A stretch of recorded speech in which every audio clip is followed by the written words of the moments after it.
I have a new hobby. I am collecting stories that I can actually prove are told among the Russian people. They make them up themselves, they tell them between themselves, reveals they got a great sense of humor, and they've also got a little cynical attitude about things in their country.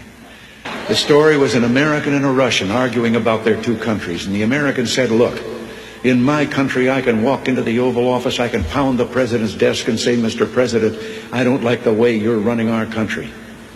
And the Russian said, I can do that. The American said, you can? He says, yes.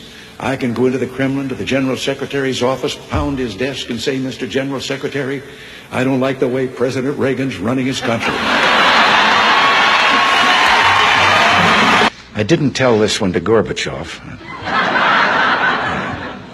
You know, there's a 10-year delay in the Soviet Union of delivery of an automobile. And you go through quite a process when you're ready to buy, and then you put up the money in advance. This man, he laid down his money, and then the fellow that was in charge said to him, okay, come back in 10 years and get your car. And he said, morning or afternoon?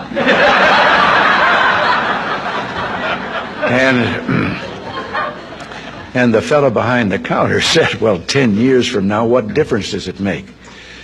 And he said, well, the plumber's coming in the morning. Less than one family out of 7 in the Soviet Union owns an automobile. Most of the automobiles are driven by the bureaucrats. So an order went out one day to the police that anyone caught speeding, anyone, no matter who, gets a ticket. Well, Gorbachev came out of his country home, his dacha.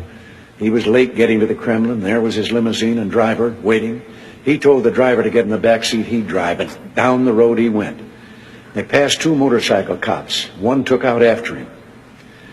And pretty soon he's back with his buddy, and his buddy says, well, did you give him a ticket? And he said, no. Well, he said, why not? Oh, he said, it's too important. Well, he said, we're told to give anybody a ticket, no matter who it is. Oh, he said, no, this one was, I could. Well, he said, who was it? He said, I couldn't recognize him. But his driver was Gorbachev. One of the heads of state that I met with on this visit told me the story about the 2 fellows in the Soviet Union that were walking down the street, and one of them says, have we really achieved full communism? Is this it? Is this now full communism? And the other one said, oh, hell no, things are going to get a lot worse.